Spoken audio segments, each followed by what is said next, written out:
ngũ giới cấm. Kính thưa quý tín hữu, Đức Chí Tôn Hoằng Khai Đại Đạo đã giảng dạy rõ ràng nên làm lành lãnh dữ và chỉ đường thăng nẻo đọa tùy nhân sanh chọn lựa và định đoạt đời mình.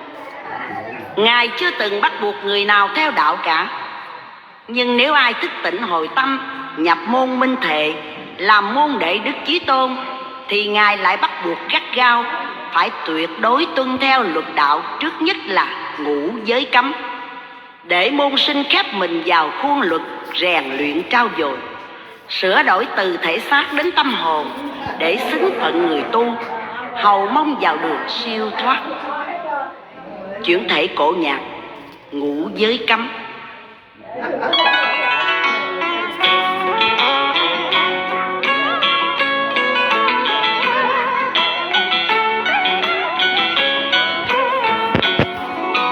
Là môn sinh tùng quy ngũ giới, nhất bất sát sanh, hai đừng trộm cướp gian tham chẳng gian dâm, đừng say đắm thức tanh rượu nồng.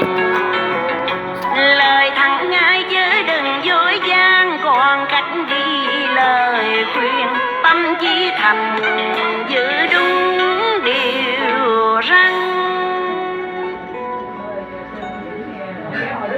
Ngũ giới cấm là 5 điều nghiêm luật mà Đức Chí Tôn buộc mỗi môn đồ phải tuyệt đối tuân theo khi đã nhập môn vào đạo cao đài. Phải trao dồi đức hạnh, giữ đúng luật hằng ngày, nhất bất sát sanh, không giết loài sinh vật. Đức Chí Tôn dạy rành trong quyển Thánh Ngôn, quý trọng muôn loài hết dạ yêu thương, hễ có mạng sống là có chân linh thầy trong đó. Nếu ai giết sinh mạng chịu luân hồi quả báo, cái mạng sống là thầy mà giết thầy không phải về.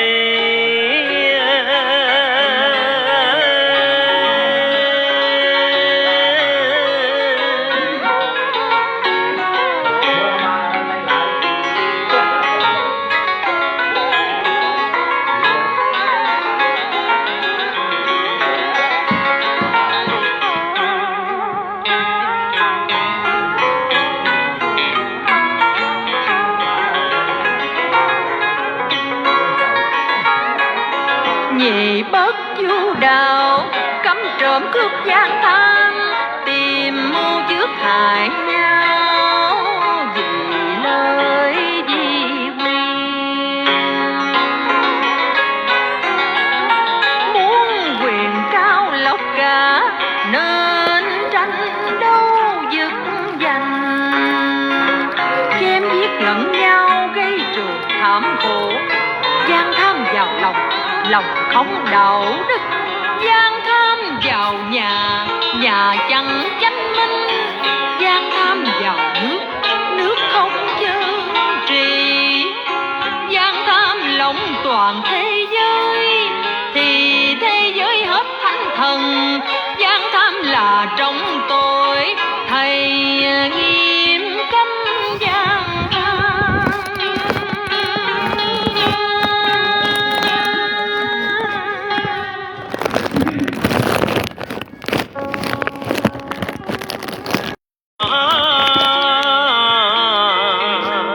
Đường siêu thăng nẻo đơn cành luân hồi, một kiếp sanh may được gặp đạo trời. Làm môn đệ khép mình tuân ngũ giới.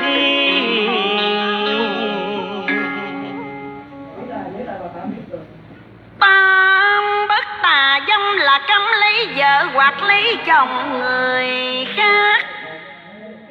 trong quan hệ bất chánh, không đàn điểm bê tha, không làm loạn lương thường. Ta dâm là trong tội, con phải yêu tận tường. Tứ bất tủ nhục là cấm say mê rượu thực, rối loạn tâm thần khi rượu đã vào thân.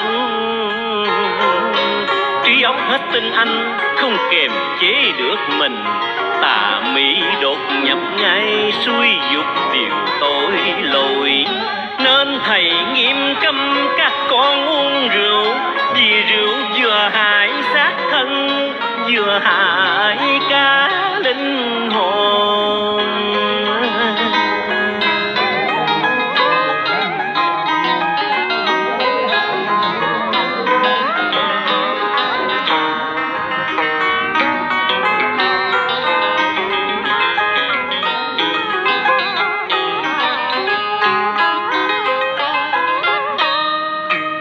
Bất vọng ngữ, cấm nói lời xạo trá, theo dệt điêu ngoa, hứa chẳng giữ lời. Chân linh con vô tư, ghi điều lành giữ trọn đời. Trước toan nói dối với người, là đã dối với chân linh. Còn suối người làm tội, dù không thực hành, tội tình đồng một thể. Dối người nào khác dối trời, trời đâu dám dối ra đời ngổn ngang. Nên thầy cấm điều giống ngữ, con phải cần ngoan và gắng tuân hành. Lời thầy giảng giải đã rành, tuân ngụ giới cấm thực hành chớ sai. Làm lành xem phải nói ngay, giữ ba điều ấy thiệt rải phước duyên.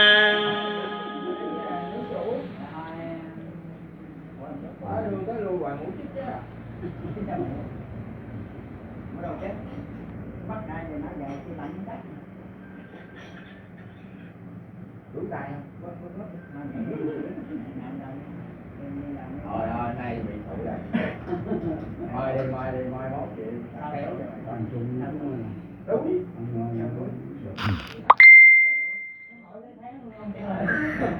Mày thì ta nói là gì đó, tự đi qua. Trời ơi trời. Hai cái ghế nó nằm, nó trả lời. Hỏi thằng trả lời, ta lấy hai cái ghế nằm ra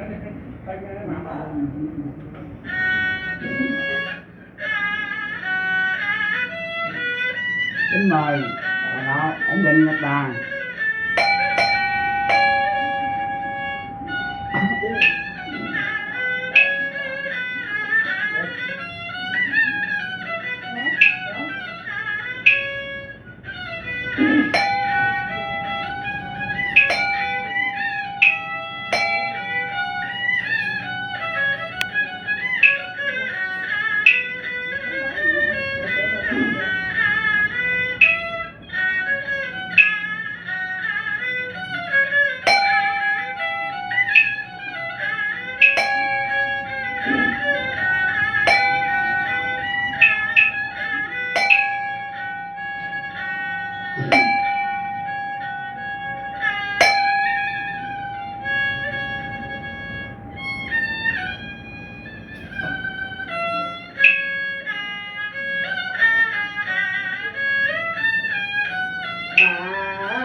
Hãy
Hãy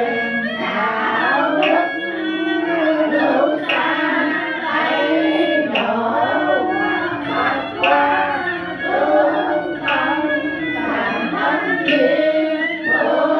cho kênh Ghiền Mì Gõ để không bỏ lỡ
cầu nguyện cho đạo hữu Dương Thành Phong hưởng dương 54 tuổi của Bà Tiến.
Xin quý vị thành tâm cầu nguyện cho đạo hữu Dương Thành Phong 53 tuổi, ngũ cửu Bà Tiến.